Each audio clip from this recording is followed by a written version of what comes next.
My bad, y'all. I'm sitting up here. I ain't even. My mic was muted the whole time. Hold on. Mic check. Mic check. Mic check. Yeah, you Okay, I don't good, hear that brother? much static. I don't hear that static. Do you hear the static out? Yeah, a little bit. Oh, okay, well let me go and get up off of there then. Let me go get up. Let me go and get up off of there. Hold on.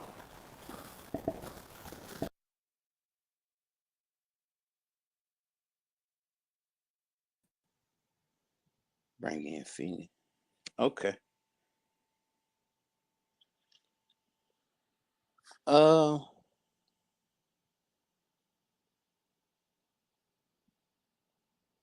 yeah. Can you hear me? Okay.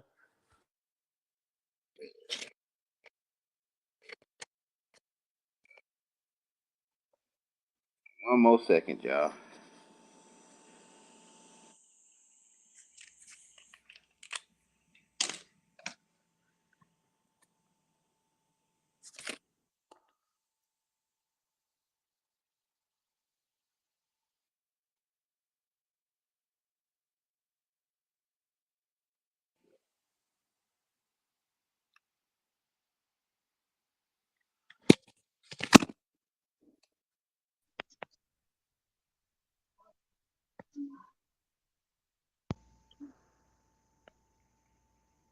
Mic check.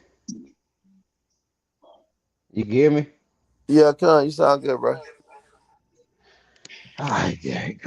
All right. Man, sometimes, man, I should have did some more research on this microphone. It's just, I don't know what it's gonna do. You know what I'm saying? I cut it on, and sometimes it be all staticky, and then so I never figured out how to fix that. But I may cut it on 2 hours from now, and then everything good. Shalom, sister, sister Alicia, brother Dion, shalom. But let's go ahead and get Shalom. into this thing, man. Shalom. Let's go and get into this thing. All right, the table being set. Look at that. Psalms 23 and 5. Table being set.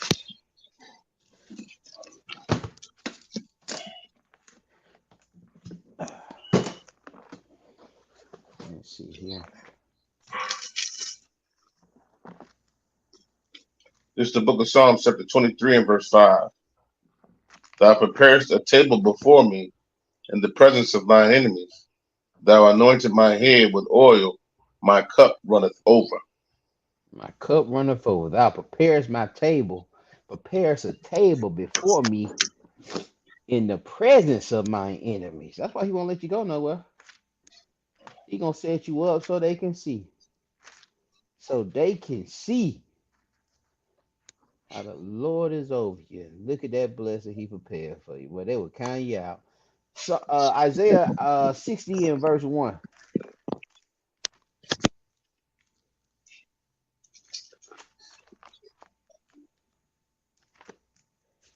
We got a little reading in this lesson, so we just gonna speed through these little precepts. And I can write these things down. Psalm 61 through 7.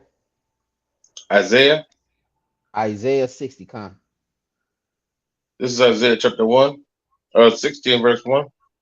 con. Arise, shine, for thy light is come, and the glory of the Lord is risen upon thee.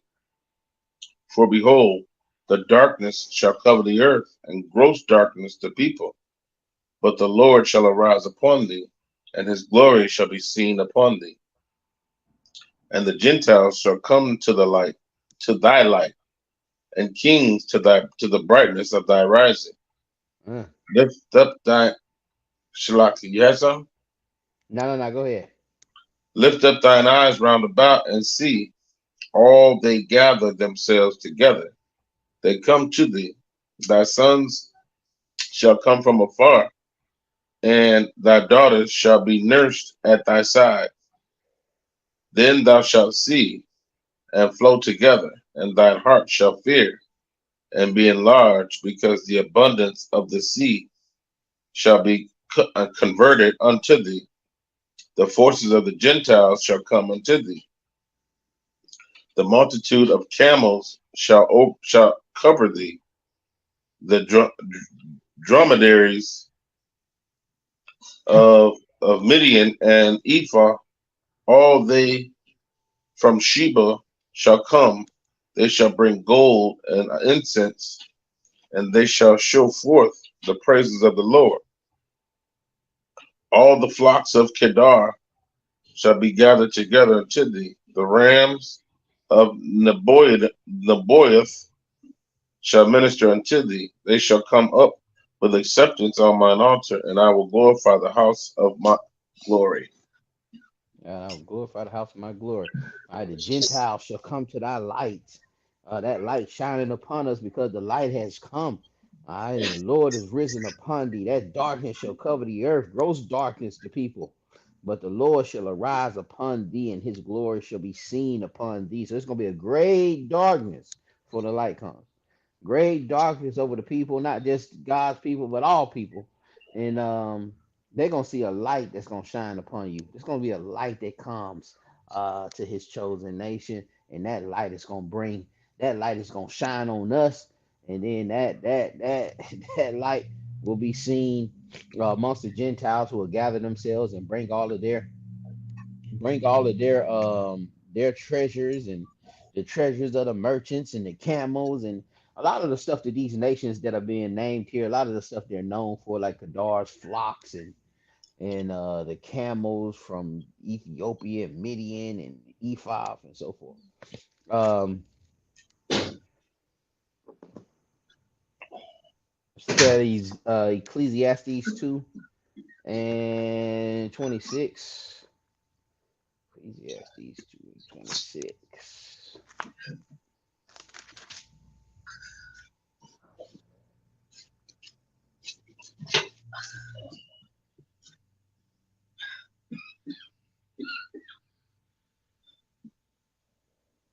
Um, this is Ecclesiastes chapter 2 and verse 26.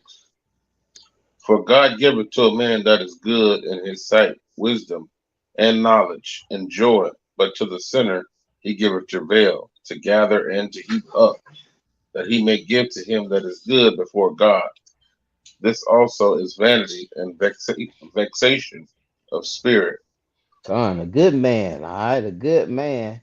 For God giveth to a man that is good in his sight wisdom, knowledge, and joy. All right, to the sinner, he gives travail. All right, to gather up and to heap up and to give that to the good man. All right, to give those treasures. He heap up those just to give it to those that are good, that have that wisdom, that are gifted with that wisdom, knowledge, and understanding.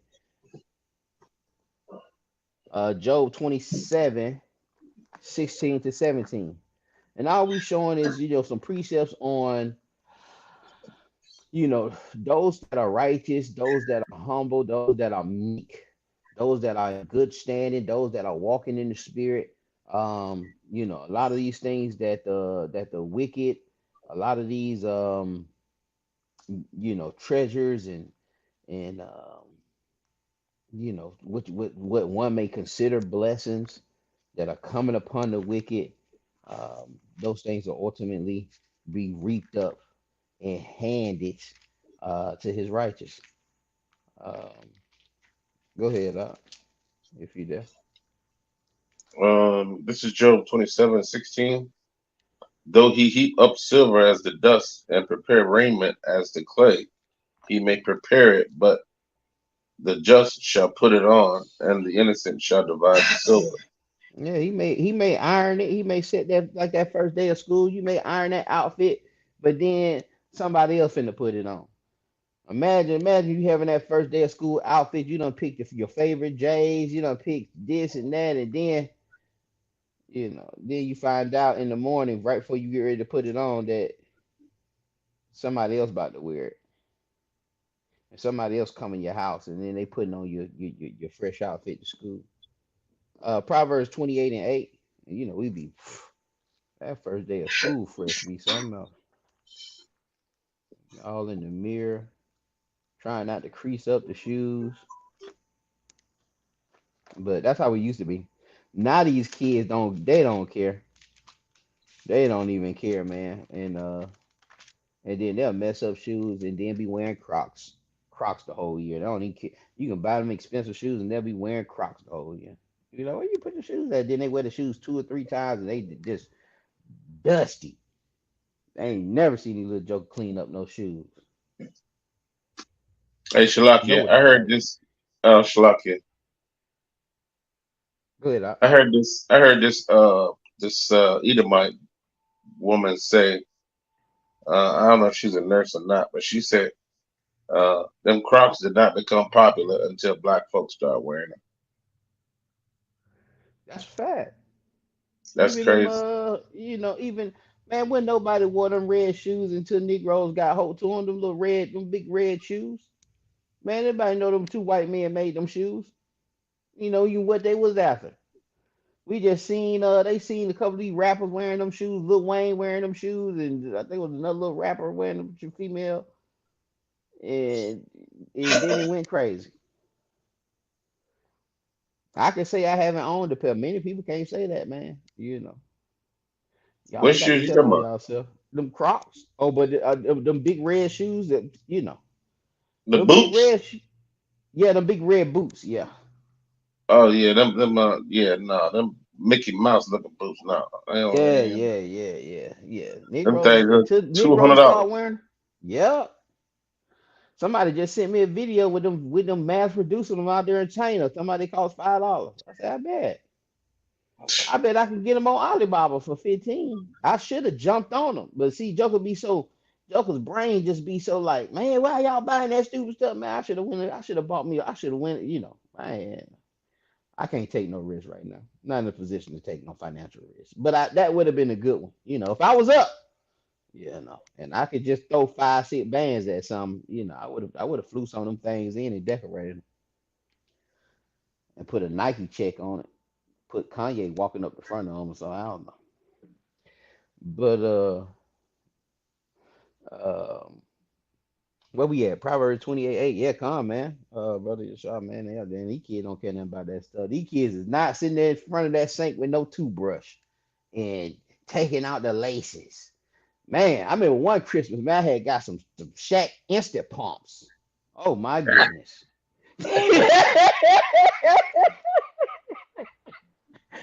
There was some Shaq instant pumps, man. It came with a pump. It had a CO2 cartridge in there. Mm. And it pumped up the shoe like instantly. You hit that, put that CO2 cartridge on, boom, pump them up instantly. And man, I used all that air up in one day. Wow. Everybody was like, "Let me see an instant pump, man. Let me see it. Let me see how it works." Yeah, I can't. By the time I left school that day, that cartridge was gone. And of course, man, my dad wasn't buying no another cartridge. He was not finna just buy me no cartridge, no CO2 cartridge, probably about $15, $20 to pump up no shoe. Wasn't finna do that. And then the next week I put them in the dryer. I washed them and put them in the dryer because they were all white. I washed them, put them in the dryer, and they were through. I was Mm. sick. But they got all kind of tools for these kids to wash these shoes and get them clean and stuff, man. They got all kind of nice chemicals to bring these shoes back, to paint them and do all this stuff. Even start a business and clean the shoes for clean your homeboy shoes. But man, these jokers want to sell dope and do all kind of foolishness, man. Uh, did we read that Proverbs 28:8? Proverbs 28:8. He that by usury and unjust gain increaseth his substance, he shall gather it for him that will pity the poor. Come on, man. These jokers raising up these prices, and we gonna get, and raising these interest rates and doing all this stuff, man. Eventually, man, a lot of that stuff will be, given unto the poor. It'll be given to the lowly. Um, they'll receive justice. It's his roller coaster. Psalm 66. It is his roller coaster. We gonna see some. We gonna see some inflation too. We gonna see our brother Joseph handle some inflation. And y'all may be shocked by this thing, because you probably done read through it so fast, you didn't even see what Joseph was doing. Joseph was doing some mastermind numbers. I'm like, man. You know. This is Psalm 66 and 12. Thou hast caused men to ride over our heads. We went through fire and through water, but thou broughtest us out into a wealthy place. We'll be brought out into a wealthy place. We're gonna get into Egypt also, how we came out of there. But you got to go through fire, you got to go through water. We've seen that process of making the battle axe. We say we're battle axe and forging axes and swords. It got to go through fire. It got to go through. Then it get purged in water. Then they put back in the fire. Then it's purged by water and hammered back down. All this is a hardening process. Isaiah 43. Isaiah 43 and 1 through 7. And again, y'all, we just speeding through these little one hearers because we got about 1 or 2 chapters to read and to talk about and to to examine and meditate on. Like I said, Isaiah 43, 1 through 7. This is Isaiah 43 and verse 1.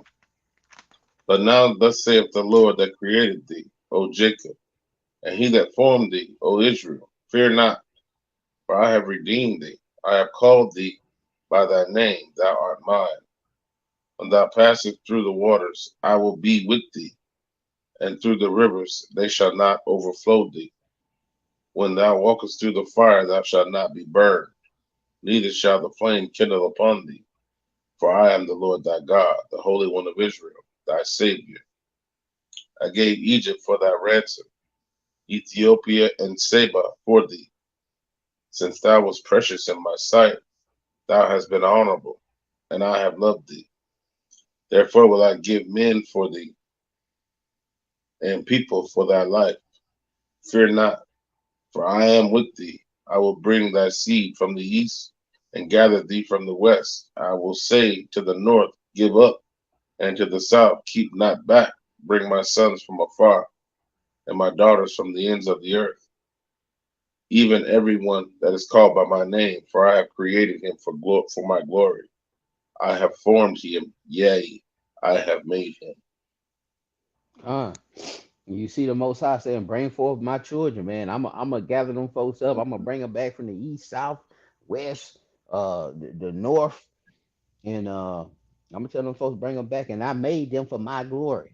You were created for His glory, glory, His story. He said, "You gonna go through these rivers. You gonna go through these oceans. You gonna go through that fire.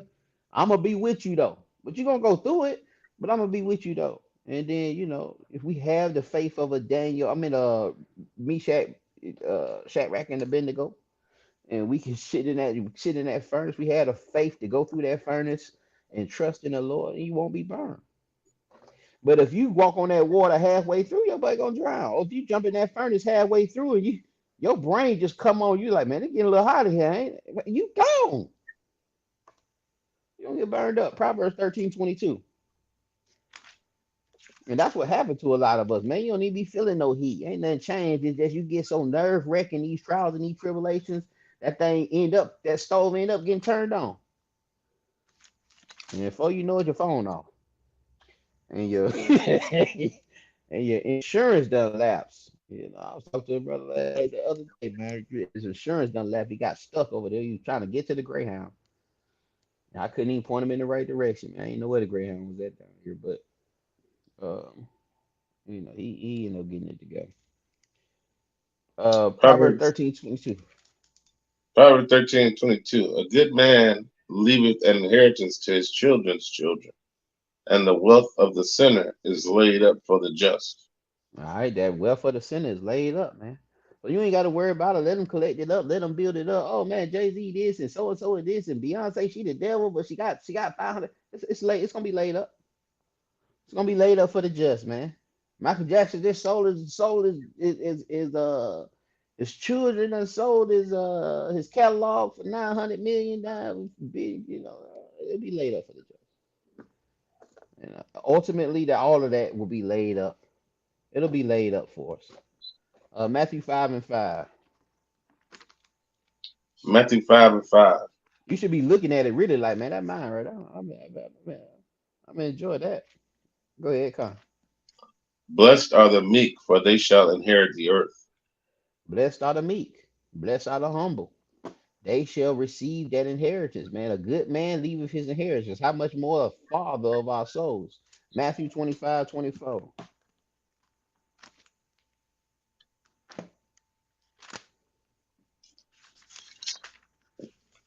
This is Matthew 25 and verse 24.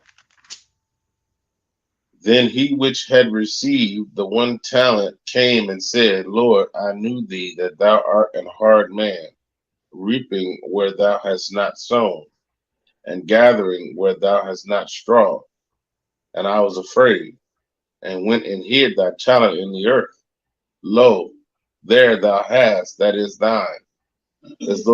His Lord answered and said unto him, Thou wicked and slothful servant, Hmm. thou knewest that I reap where I sowed not, and gather where I have not strawed. Thou oughtest therefore to have put my money to the exchangers, and then at my coming I should have received mine own with usury. Take therefore the talent from him, and give it to him which have 10 talents. And give For it to unto him. They got the 10. Go ahead, Shalakim. for unto every one that hath shall be given, and he shall have abundance. But from him that have not shall be taken away even that which he had. And Hmm. cast ye the unprofitable servant into outer darkness. There shall be weeping and gnashing of teeth.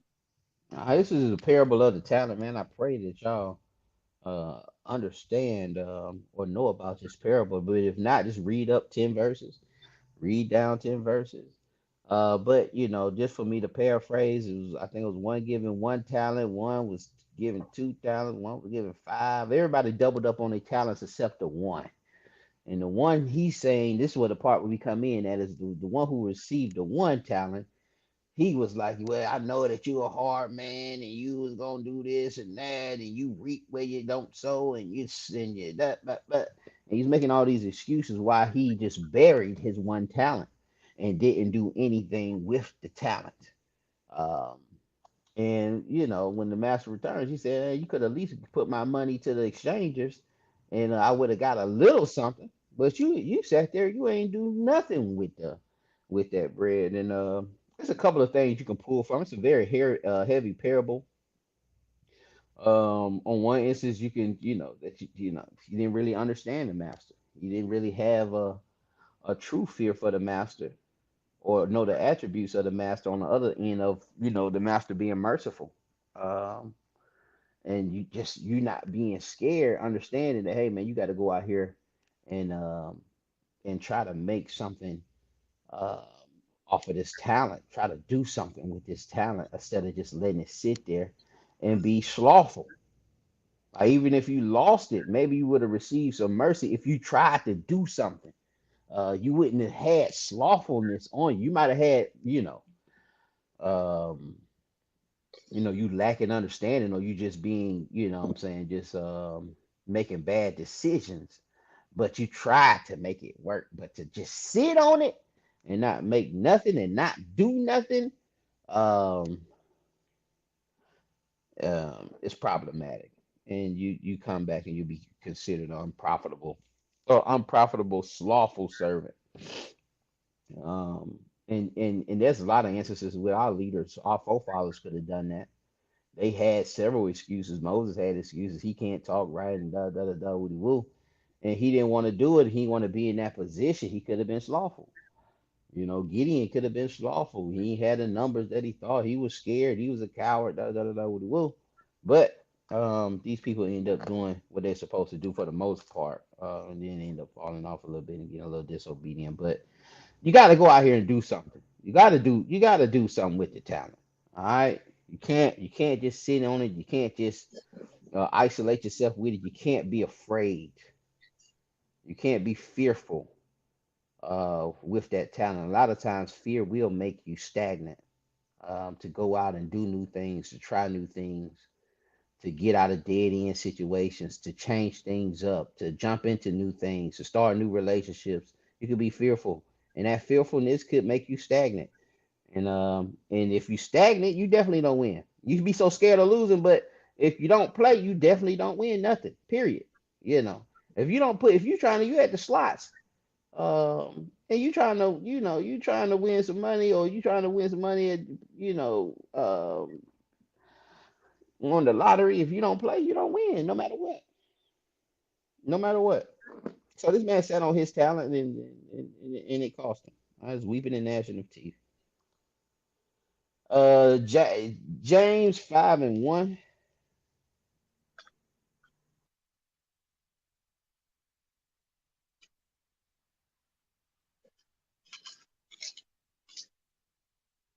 This is the book of James, chapter 5 and verse 1.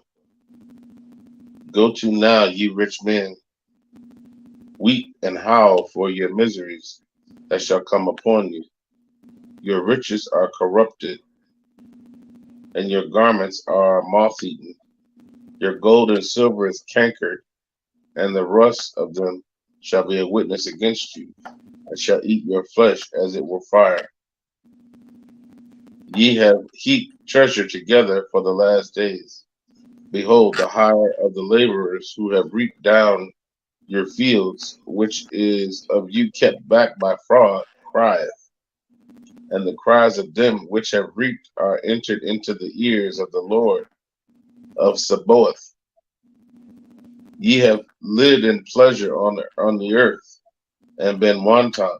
Ye have nourished your hearts as in a day of slaughter. Ye have condemned and killed the just, and he doeth not resist you. Be patient, therefore, brethren, unto the coming of the Lord. Behold, the husbandman waiteth for the precious fruit of the earth, and have long patience for it, until he receive the early and latter rain.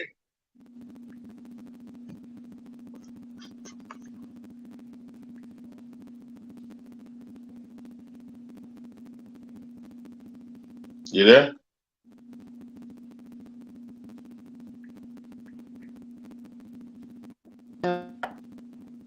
Yeah, Con, we still here. I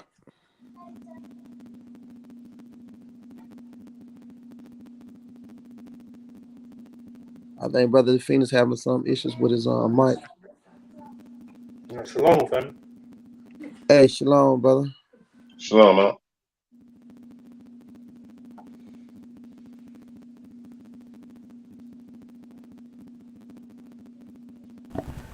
Hold on, y'all. 1 second.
Can y'all hear me? Con. Yeah, man. I don't know. I think I called somebody on accident or something. My bad on that, y'all. Shalaki. The rich man. All right, rich man weaving. This is how this thing going. We see this thing getting tore down, and a lot of these folks are gonna be jumping off bridges and going crazy. When this thing starts to, continues to deteriorate. Like we seeing little glimpses. Like we crying over little stuff right now. We crying over little stuff. The eggs done went up. Man, I said threads. Thread. On my darn embroidery, man, I was, trying to get supplies and stuff again for my embroidery. And man, thread was they had a spool of thread. It used to be like $9. The regular colors were like $12.99, and then like the metallic gold that I use a lot of, and these companies were like $50, $52 per spool. I'm like, man, y'all done lost y'all mind. Y'all done lost y'all mind. And luckily I ended up finding some on Amazon. I just bought a fleet of it. Because I don't think it's going down. I don't think it's gonna go back down. Whatever raised those prices up, I don't think it's coming back down. So Hey, Shalakia, go ahead, brother. Hey, what the brother name? God damn, brothers. I don't know why I got Ciroc on my mind, but it ain't Ciroc. Brother Shafar. Everything going up. Gotta. He's a prophet, brother.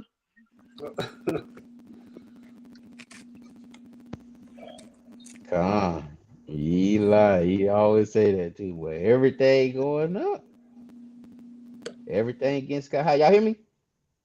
Con. Okay. Okay. I had switched back to my headphones. I'm not hear some kind of little humming noise or something. But yeah, this thing's gonna be happening, man. And this is just a warning to the rich. But for us, man, be patient. Just be patient. It's the Most High. He's patient. Also, we gotta have the same patience. He's waiting on those first fruits of that righteousness of his people. So we have to be patient and wait on him.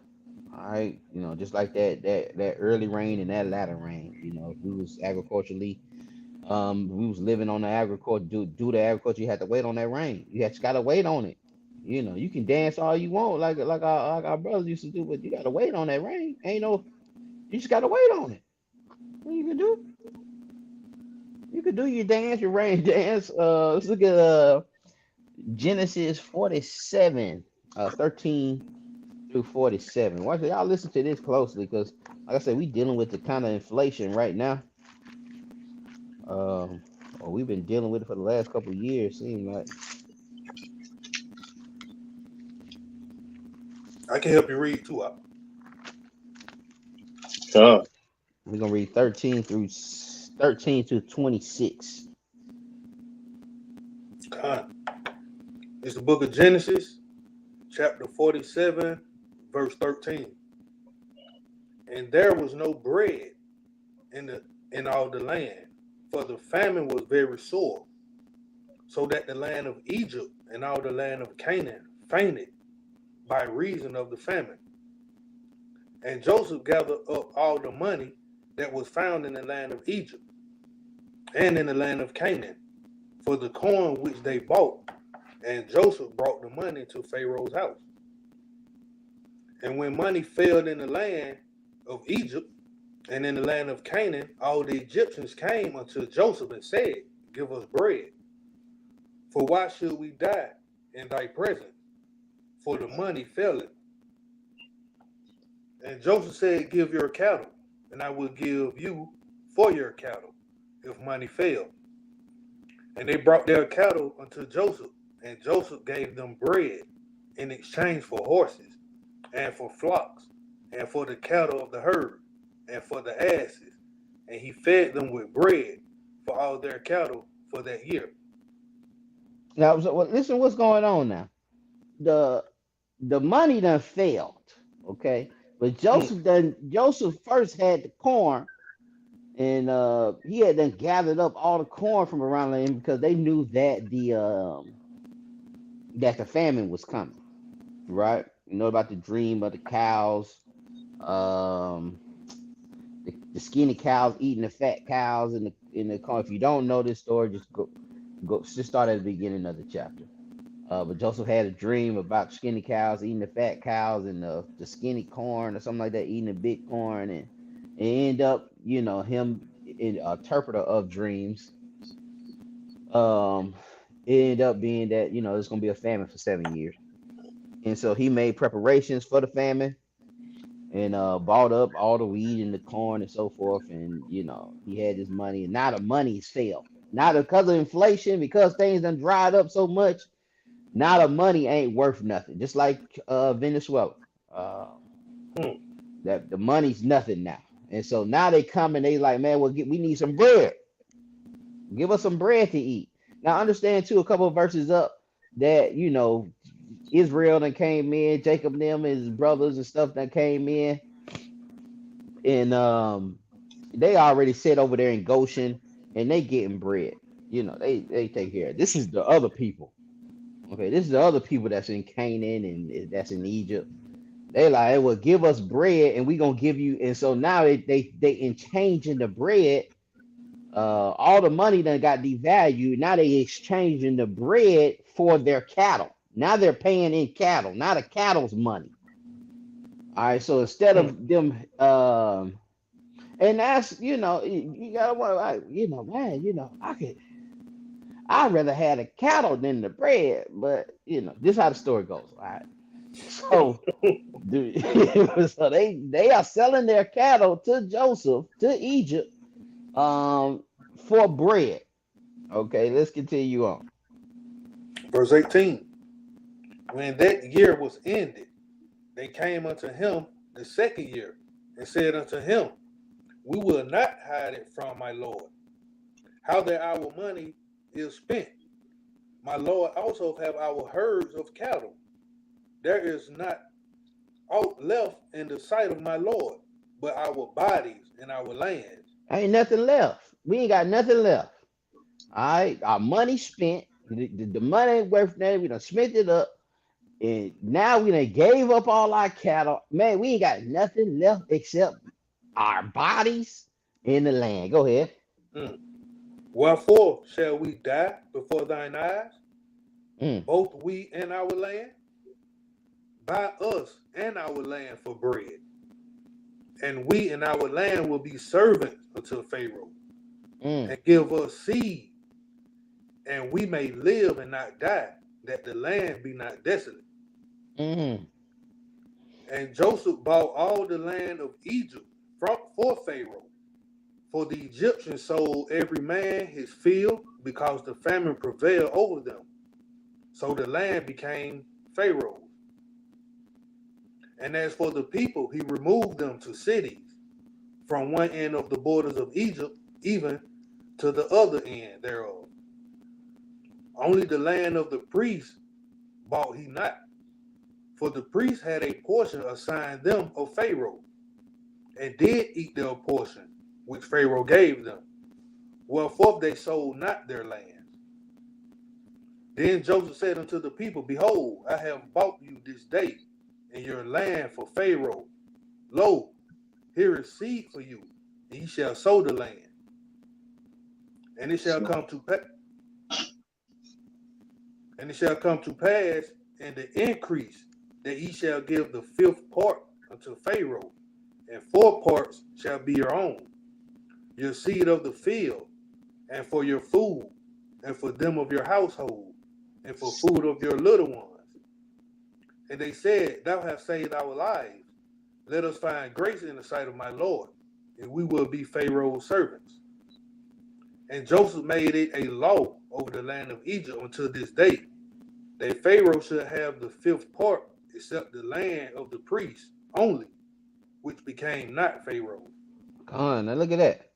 Look at that now. He done took the land, he done made them pretty much servants, and he done bought, they own the land, they own the, he owned the people, and he said, well, listen, you 3/4 of 4/5 of it belongs to you, but 1/5, 20% you have to give to Pharaoh. All right, the 80% yield of the field you can keep for yourself, but 20% gotta come to Pharaoh. You can feed your kids with that other 80, but whatever the increase is, 20% gotta come to Pharaoh. And so now they just totally they're totally indebted. Yeah, you're kind of like in a communist kind of situation. But this is how this thing plays out, man. When that inflation comes, man, you gotta do, people gonna do what they gotta do. You know what I'm saying? And this kind of sets up for other things, where you can end up getting involved with other things.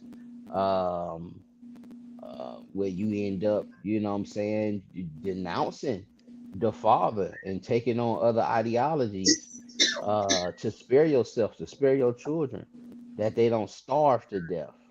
All right. At this point, they would do anything. All right. When they seen that, when they seen that famine hitting them, um, they sold their cattle, they sold everything they had, including themselves, and they end up surviving. But they were indebted. They were indebted. I seen this video today about this girl that fled North Korea. I think it went viral. I think it was on Joe Rogan. I think she survived North Korea. Man, she said, man, they don't even have phones. They don't even know. They don't know what the other world is going on. They got their own calendar, and they say if somebody leaves North Korea and they escape North Korea, the men from 3 generations get murdered. They kill the men from 3 other generations. You run, your son die, and your grandson die, and his son die. If they find out that you escaped North Korea, and Wow. they are like, man, they don't have, and then they gotta have Kim Jong Un. They have inspectors come in just randomly, and they have to have Kim Jong Un like that picture of Obama that everybody, all Negroes got in their house. That president.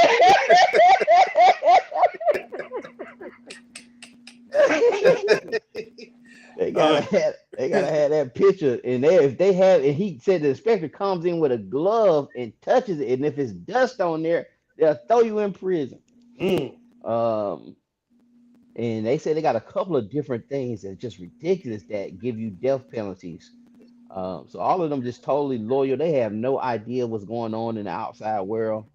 Um, they are just totally isolated. It's just a different world. It's a different world, though, man. I couldn't believe when I was like, man, that's happening now. I couldn't mm. believe it. But anyway, um, these are the things that kind of happen during that inflation. I think it'll play out the same, man. It's gonna be a dark. It's gonna be people gonna get to places and positions where they have to make these kind of choices that could be detrimental to their soul. Mm. Leaving Egypt, Exodus 12 and 30.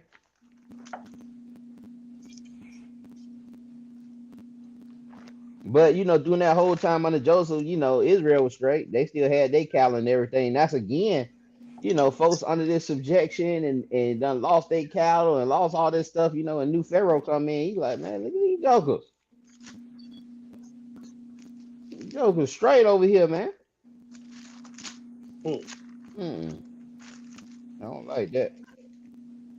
Exodus 12, we're gonna read 30 through 37. This is Exodus chapter 12, and verse 30. And Pharaoh rose up in the night, he and all his servants, and all the Egyptians. And there was a great cry in Egypt, for there was not a house where there was not one dead. And he called for Moses and Aaron by night, and said, rise up and get you forth from among my people, both ye and the children of Israel, and go serve the Lord, as ye have said. Also take your flocks and your herds, as ye have said, and be gone, and bless me also. And the Egyptians were urgent upon the people that they might send them out of the land in haste. For they said, we be all dead men. And the people took their dough before it was leavened, their kneading troughs being bound up in their clothes upon their shoulders. And the children of Israel did according to the word of Moses. And they borrowed of the Egyptians jewels of silver and jewels of gold and raiment. And the Lord gave the people favor in the sight of the Egyptians, so that they lent unto them such things as they required. And they spoiled the Egyptians. And the children of Israel journeyed from Ramses to Succoth, about 600,000 on foot, that were men beside children. Huh. And so you see us leaving, all right? You seeing us spoiling the Egyptians. We see us being blessed by the Most High in their sight, in their sight. So they gonna give that glory to the Father. They gonna talk about the God of Abraham, Isaac, and Jacob, and we see that table being set. those things being stacked up. Pharaoh, while Joseph was doing all that stuff was being collected, collected by Pharaoh. And these folks still had jewelry. You can't eat jewelry, but these folks still had jewelry and jewels and all this stuff, man. And we got to walk out with all of these blessings, man. Imagine leaving this place with all they stuff, man. With anything you want, ain't much I want, but you just go walk in these Joker garage and go just come out with the Lambo. You know what I'm saying? You just come out. You're like, let me get that Lambo. Where the keys to the Lambo at? Hey, man, the keys, man. Y'all get on up out of here. You cranking the Lambo up, man. Jake wrecking the Lambo. He can't drive no stick. Jake done toe up the clutch. Jake done toe up the clutch before he got out the darn neighborhood. But again, we read that in that Isaiah, I think it was 43, Isaiah 43 and Isaiah 60 about those. It's also in Revelations also where the glory of the kings of these other nations and all of their treasures will be handed over. Army of Syria. Let's read 2 Kings. We're gonna read 2 Kings chapter 7. 2 Kings chapter 7. Can you get Charlie for us? God. It's the book of 2 Kings, chapter 7. Then Elijah said, hear ye the word of the Lord. Thus said the Lord, tomorrow about this time shall a measure of fine flour be sold for a shekel, and 2 measures of barley for a shekel, in the gate of Samaria. Then the Lord, on whose hand the king leaned, answered the man of God and said, behold, if the Lord would make windows in heaven, might this thing be? And he said, behold, thou shalt see it with thine eyes, but shall not eat thereof. Now, when he said that, behold, if the Lord would make the heavens in heaven, might this thing be? Let me read it in there. It said that couldn't happen even if the Lord opened the windows of heaven. Like he's saying this, but he's saying it like not. He's doubting it. Like ain't no way that could happen. Even if the windows of heaven opened up, it still wouldn't be. And Elisha is telling him, is that Elijah? Elisha is telling him, like, man, listen, it's gonna be, but you ain't gonna eat none of it. And so this is just coming off of another famine that's happening amongst us, and to the point of we was up there eating each other. 2 women came. Two families. Well, a family came. I want to say a woman, a sister came. It's in the previous chapter. If y'all just read that previous chapter, the sister came in. She was complaining to the king and told the king of Israel, "Hey, man, I just ate my child, and I told this other girl to eat her child, and when we ate mine, then she left and she took off, and then she's telling the king this, and the king he ripped his garment and throw up the dust on him, and he like, man, I'm finna kill Elisha, man.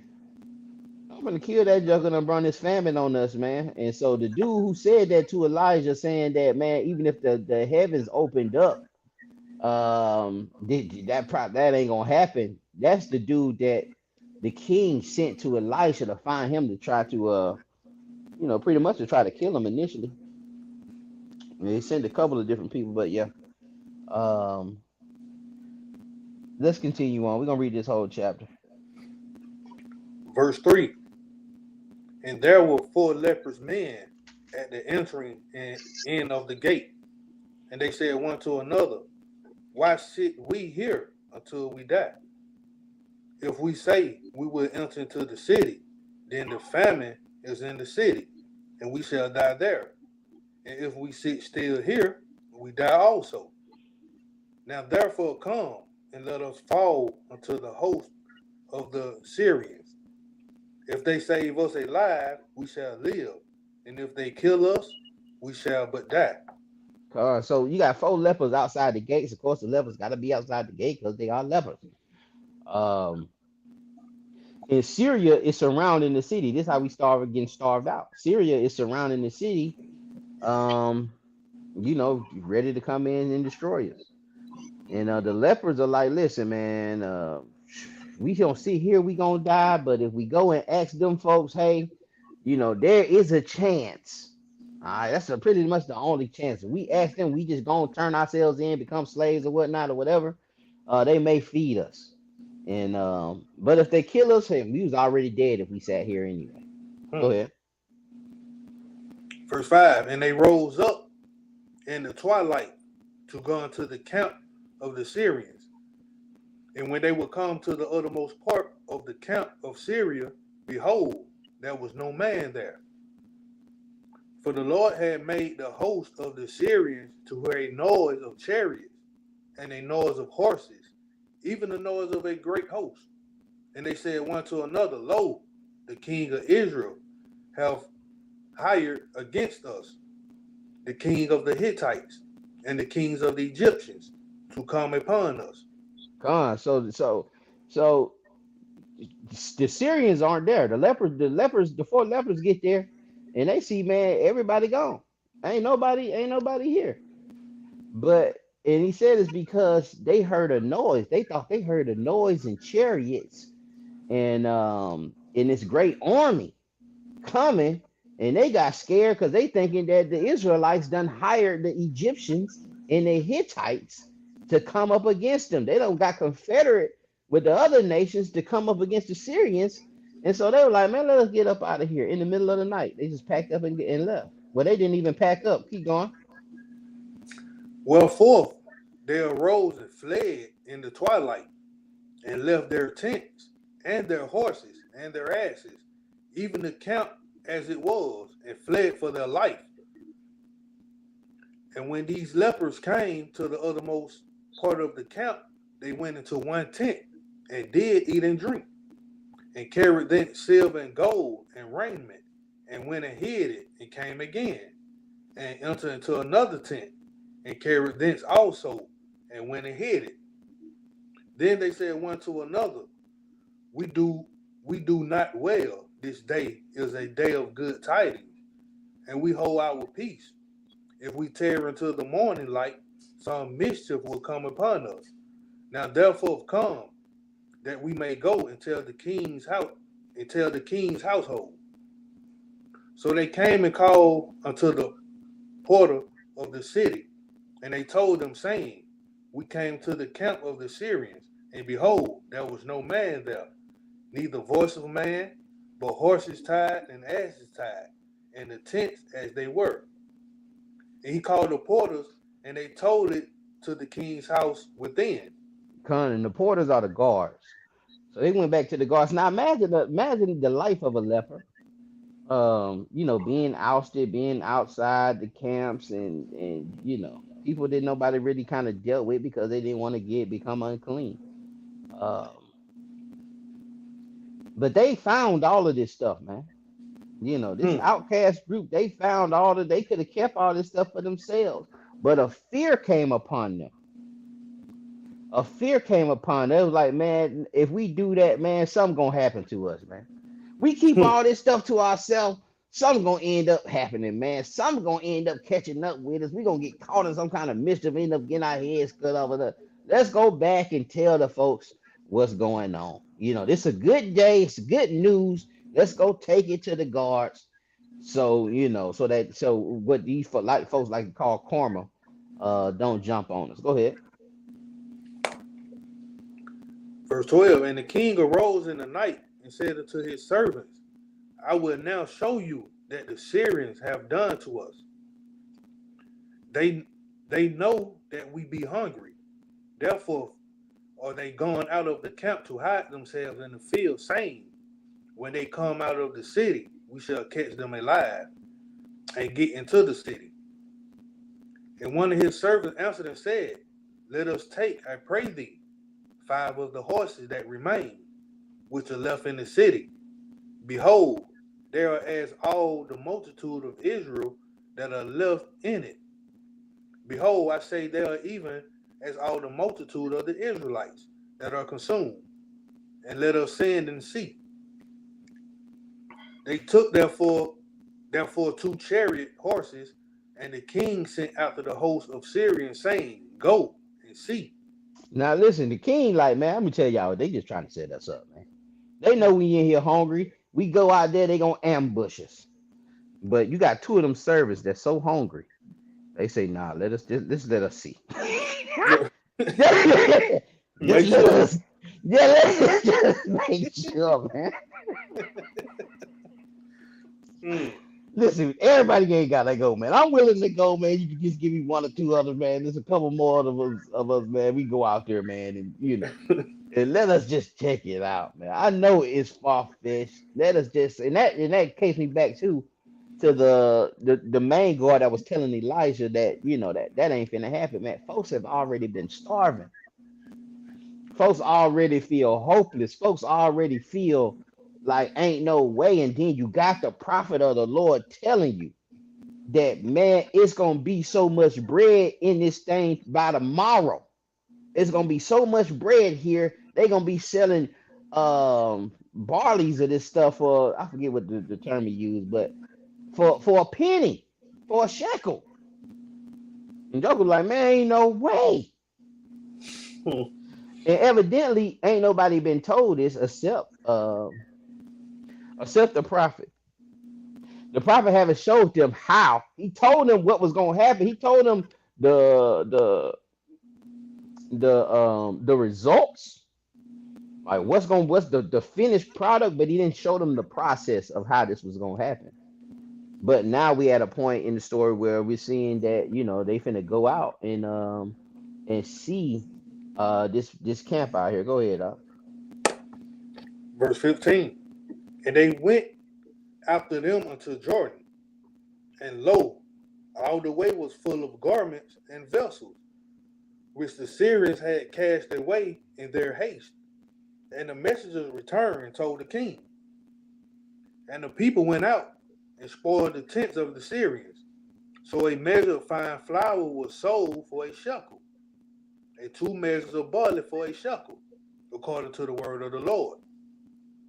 And the king appointed the Lord on those and the king appointed the Lord on whose hand he leaned to have the charge of the gate.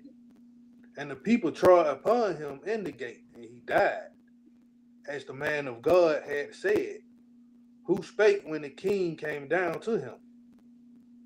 And it came to pass, as the man of God had spoken to the king, saying, 2 measures of barley for a shekel, and a measure of fine flour for a shekel, shall be tomorrow about this time in the gate of Samaria.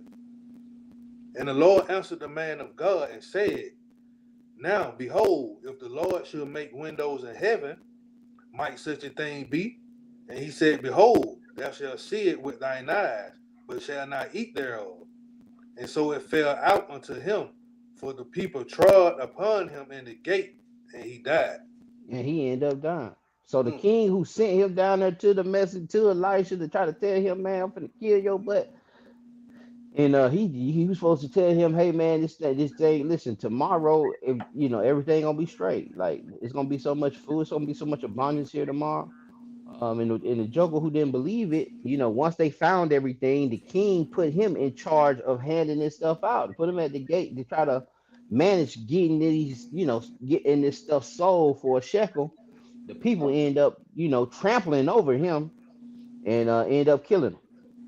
Mm. And it happened just as Elisha have said. And again, this thing was prepared, this thing was set, without Israel even knowing. You know what I'm saying? And Israel not even believing. And I don't, and when I put myself in that position, man, to a point of starvation, man, you done been told no so many times. Um, you know, a lot of jokers would say that, man. A lot of jokers would doubt in a time like that after you experience that, man. Just things just not going the way. People to the point of eating they children. Mm. And then somebody tell you, man, it's gonna be so much abundance and bread. It sound like a dream. Mm. It sound like, it'll have to be miraculous. But he was like, man, it's past miraculous because even if he did open up the gate, open up the, and just saying if it's even if it's rain, that he's just saying about, not trying to, give that ideology that we have on the or the Christianity has on that those open gates and that blessing coming out. But even if it's just on a base level and you just saying that it's gonna rain and our crops are gonna grow, um, it's still, and it's still hard to believe. I ain't gonna say it's just easy to believe that in that situation, man. But it's just a lesson too, because if y'all willing, we live to see situations like this before the coming of the King. That we can have this testimony that we can lean on, Mm. where we don't give up when things really get hard. That we don't give up when the famine comes. When the famine really comes, you sit here crying about these eggs and cheese, but when the famine really comes, that we can lean on a story like this and be like, man, he came through. He did come through. These miraculous things. Even when you about to black out, he will come. He did come through for them folks. But anyway, let's Proverbs 15:27. There's a couple precepts on this thing. This is Uh, Proverbs chapter 15 and verse 27. He that is greedy of gain troubleth his own house, mm, but he that hateth gifts shall live. mm. He that hateth bribes or gifts shall live. But he that is greedy of gain, he gonna trouble his house, man, because he gonna be gambling. He gonna be taking high risk, high reward. And that stuff could stress out the family. When you had them highs, you up and you moving, but them lows be low. Proverbs 21:17.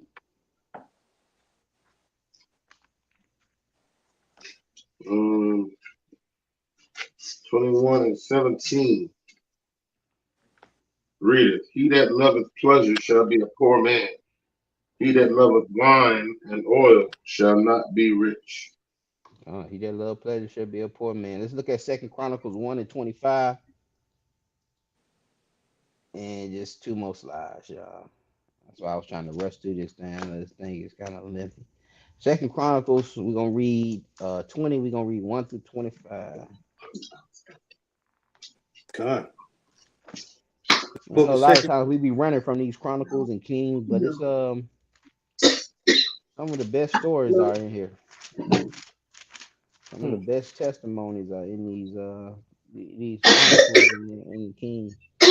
I know you try to run away from them books because we don't see no precepts in the camp videos coming from it too much, except the First Kings 8. But come on, It's the where book of we at? Second Chronicles, chapter 20, verse 1. Uh, It came to pass after this also that the children of Moab and the children of Ammon, and with them other beside the Ammonites, came against Jehoshaphat to battle. Then there came some that told Go. Jehoshaphat. Then there came some that told Jehoshaphat, saying, there come a great multitude against thee from beyond the sea, on this side Syria, and behold, they be in Hazmon Hazatamer, which is uh, has a yeah has a Zon Tamar. Hazazon Tamar, which is in Gedi.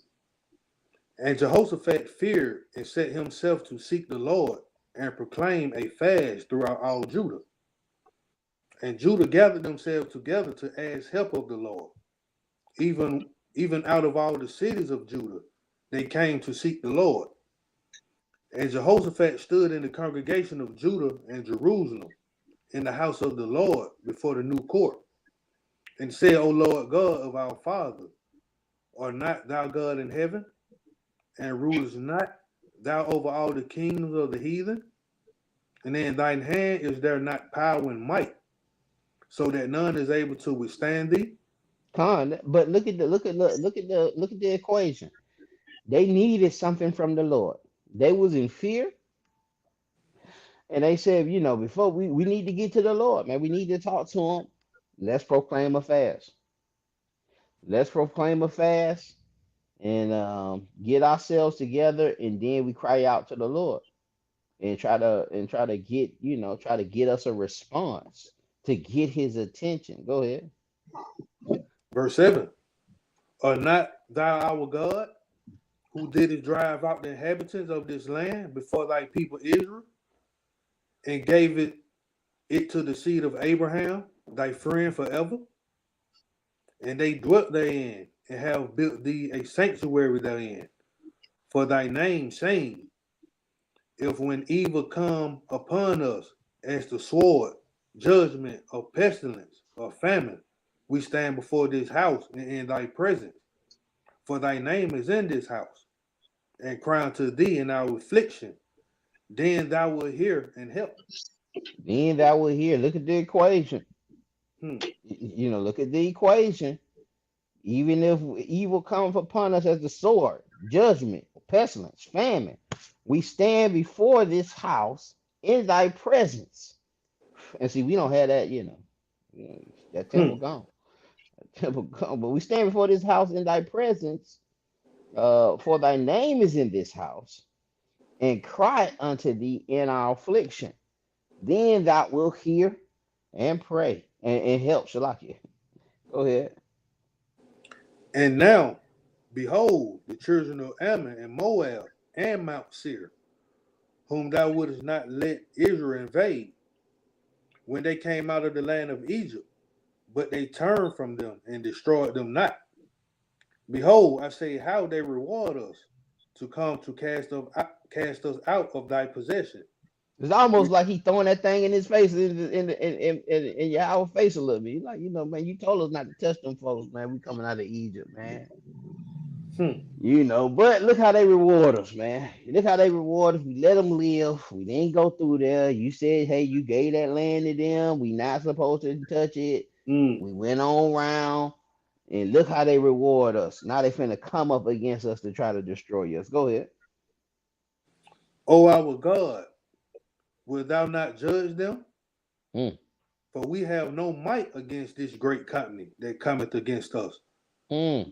Neither know we what to do, but our eyes are upon thee.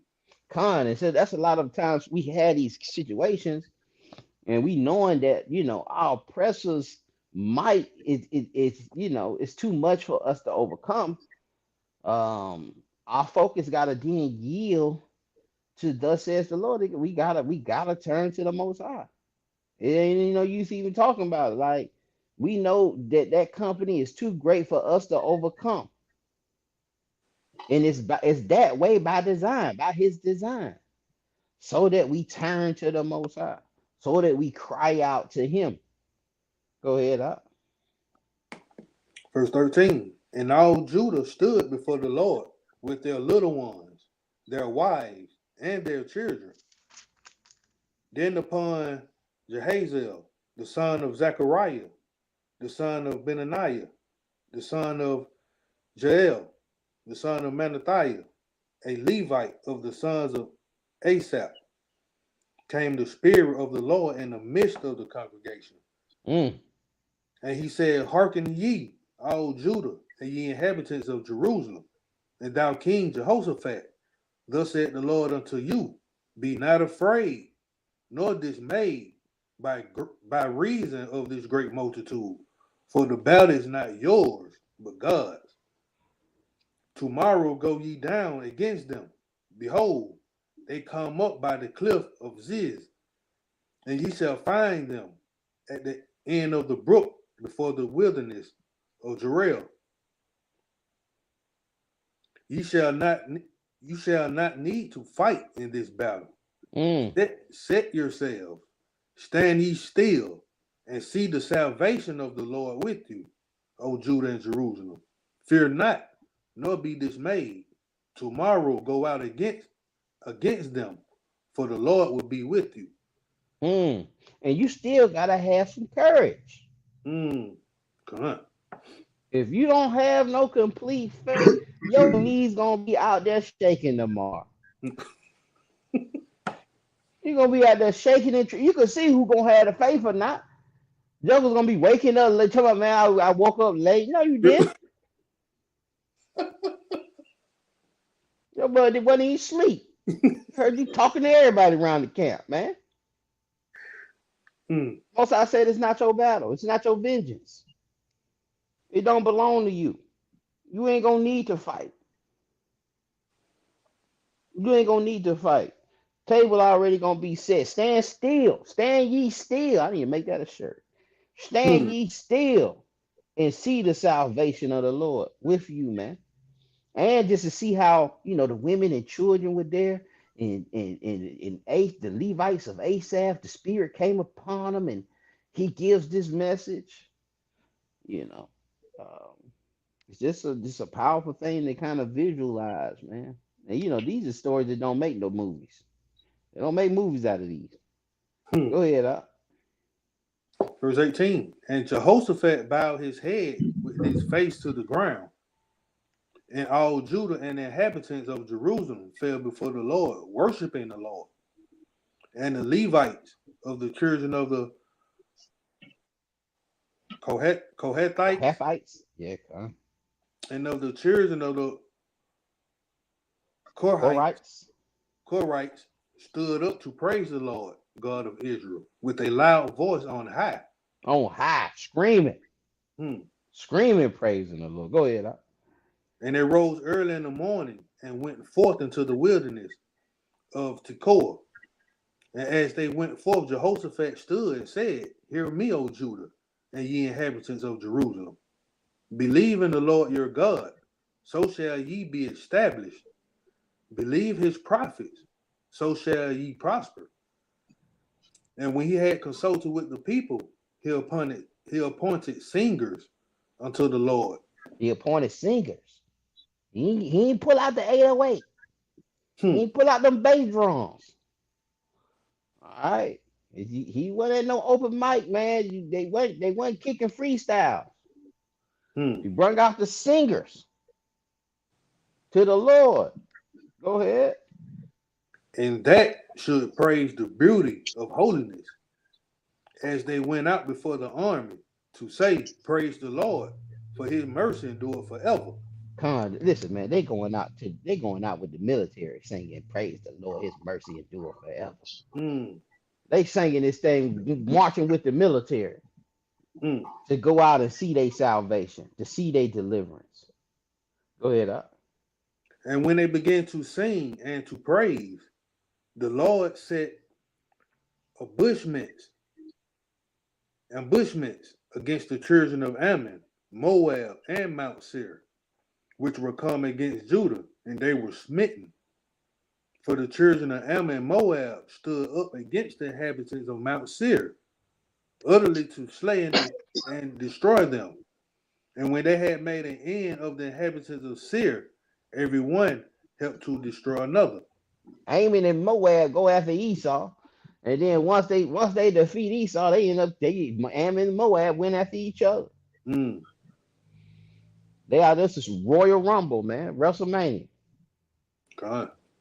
Go ahead, And when Judah came toward the watchtower in the wilderness, they looked unto the multitude, and behold, they were dead bodies falling to the earth, and none escaped.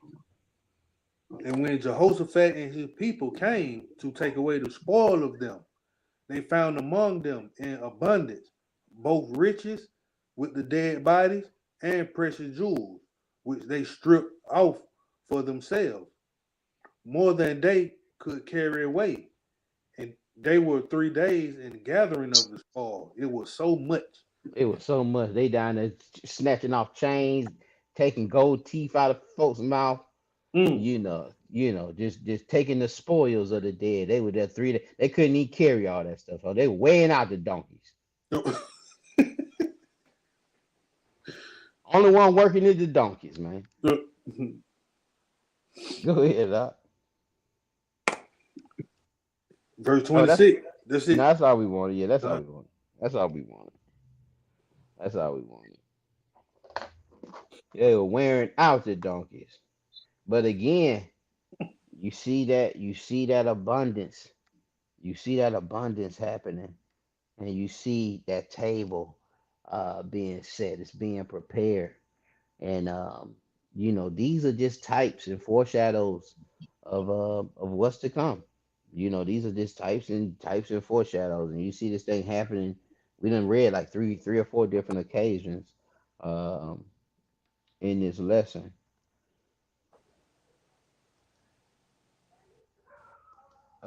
First Maccabees 3:22, just a one hitter. First Maccabees 3:22.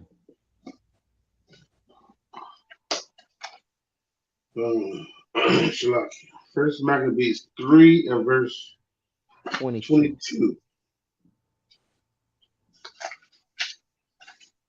And it reads, wherefore the Lord himself will overthrow them before our face. And as for you, be ye not afraid of them. That's Shalaki, one more time for me. I'm sorry. First Maccabees 3 and 22. Wherefore the Lord himself will overthrow them before our face. And as Uh, for you, be ye not afraid of them. So that's relating to what we just read in Second Chronicles 20. We should have just went on and read the whole chapter, but I just want to read this last verse right here for you. I'm gonna read it real quick. Second Chronicles 20 and 29. It says, "And the fear of God was on all the kingdoms of those countries, when they had heard that the Lord fought against the enemies of Israel. And so the realm of Jehoshaphat was quiet, for his God gave him rest round about." So everyone heard about what happened um, to those three nations, Ammonites and Esau, and who else was there? Who else was there? Ammon, Esau, and Moab. and Moab. So all the surrounding nations heard about that, and they feared the God of Abraham, Isaac, and Jacob. Those things were set. That table was set. Israel ate in the midst of those other nations. Hmm. Ezekiel 7:19. So last thing is worthless during his wrath. I'll read that out. Huh? Ezekiel 7 and verse 19. They shall cast their silver in the streets, and their gold shall be removed. Their silver and their gold shall not be able to deliver them in the day of the wrath of the Lord. They shall not satisfy their souls, neither fill their bowels, because it is the stumbling block of their iniquity. They should cast their silver in the streets. Gold should be removed. None of that stuff will help them during the wrath of the Lord. All right, Proverbs 11:4, and we'll end with that. Proverbs 11, for riches profit not in the day of wrath, but righteousness delivers from death. And Shalakia, y'all know they say the Queen of England has 75% of the world's, something like, I don't know if it's 75. She has a high percentage of the world's gold supply locked up. Well, she dead now, so somebody else got it. But yeah, she has a whole lot of that gold over there. I seen that. I seen that before. Where it was just room after room, like in the jail cells. Just Yeah, gold filling gold. bars all over there. Yeah, yeah, man. I seen that. I have seen that. Hmm. But those riches profit nothing in the day of wrath. All right. Only righteousness shall deliver us from death. You can't buy your way in. You ain't gonna be able to buy your way in. You may can buy your way in one of these clubs and buy your way into one of these neighborhoods, but you won't be able to buy your way into the kingdom. Won't be able to do it. But that was it, man. Just what I'm saying, just a couple precepts, couple stories and testimonies on, that us having those spoils in the midst, us having that deliverance in the midst of these other nations. Um, and it being also it being, like we see in Isaiah, it being a light. Them seeing our salvation, them seeing our deliverance, will make them cleave, not just to us, but mainly, more importantly, to our God, all right, the God of Abraham, Isaac, and Jacob. I yield with that, man. If y'all have anything, let's go ahead and close out. Hey, Shalakia. That Romans 15:4, it goes into all things that was written for our learning.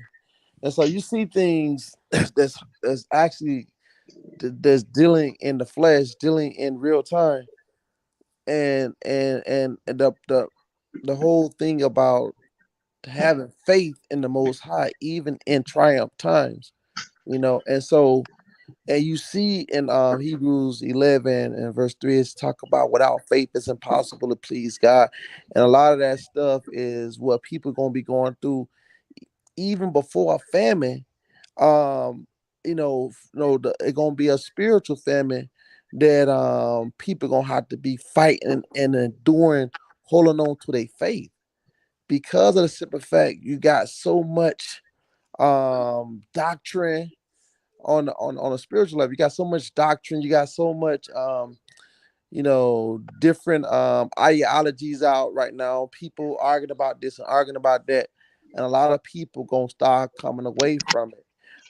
Coming away from the sound faith, sound doctrine, and start being tossed to and fro. So we gotta be able to understand that you gotta hold on to your faith even to the bitter end. And another thing, the answer is right then in the text. Like, we talk about, what's the answer um to our problem, or what's the solution to the so-called black experience or black American or whatever you want to call yourself. But we know we Israel. The solution is crying out to God. That have always been a solution. Judges 2 and 2 tell you that every time Israel got caught up in a situation, like you said, the singers, that worshiping is what make God's move. I was just looking at a brother was going into that in slavery during the slavery time. But like a lot of those spiritual hymns, and a lot of times the slave master was thinking that we was just singing songs, but a lot of those slaves understood that by praising worshiping God they was expecting a deliverance. And he was saying that's how the civil war got kicked off, because the slaves was really out there praising the Most High. And so that's that's his take.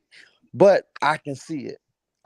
Anytime Israel cried out to the Most High, whether if it's in praise or if it's just literal crying out to the Most High moved.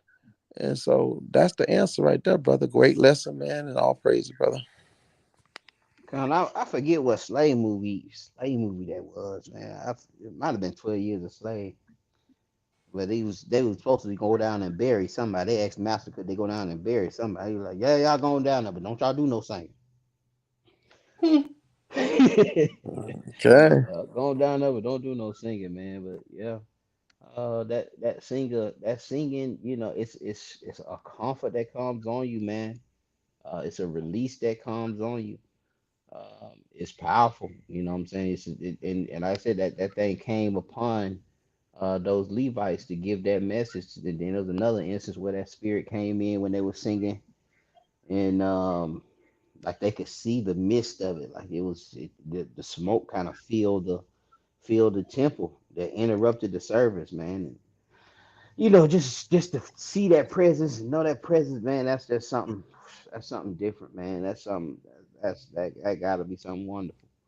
Um, Hmm.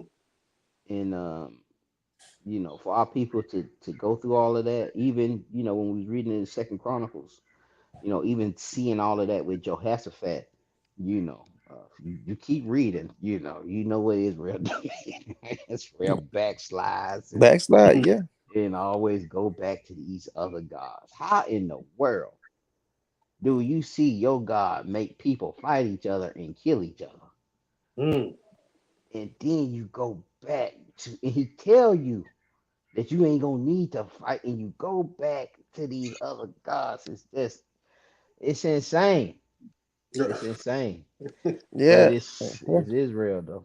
It's Israel, and it's like I say, even like in modern times, man. Like how many times that we've been in a situation we cried out to God, and even before knowing the knowledge of the truth and all this stuff, you cried out to God, and God delivered you from a situation. You go as soon as you get out of it, you go right back to business as usual. I mean, I'm just talking about on a small micro level. Like we see it in the text, and this out over the top miracle, but just on a small micro level, we do that all the time. You know, I can't count the many times I done been in a situation. I'm talking about in like a dire need situation, and the Most High delivered me out of it. He'll deliver you.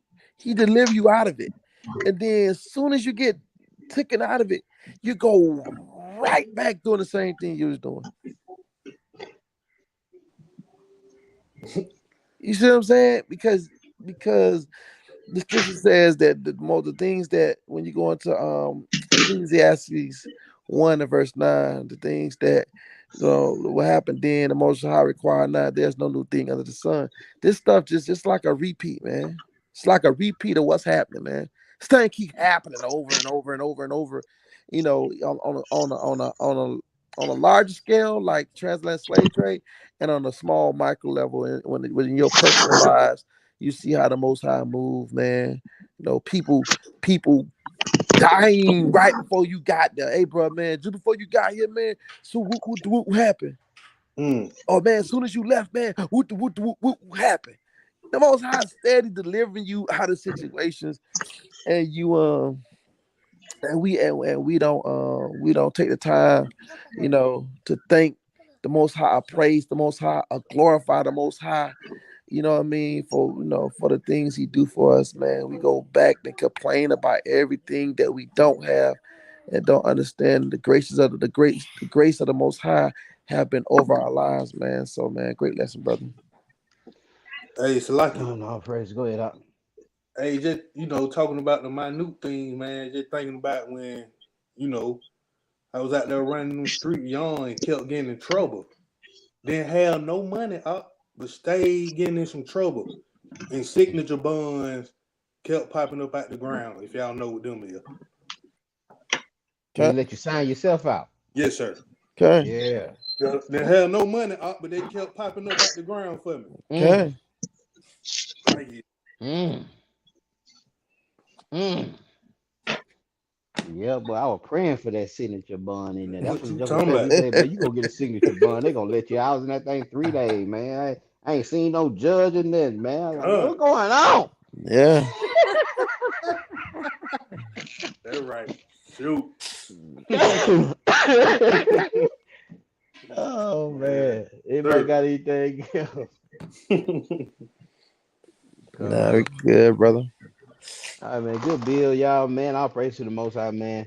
We'll see y'all Friday on y'all willing on Bring It Out TV. Y'all be blessed, man. Shalom, y'all. Hey, shalom, brother. Hey, Shalom. Shalom.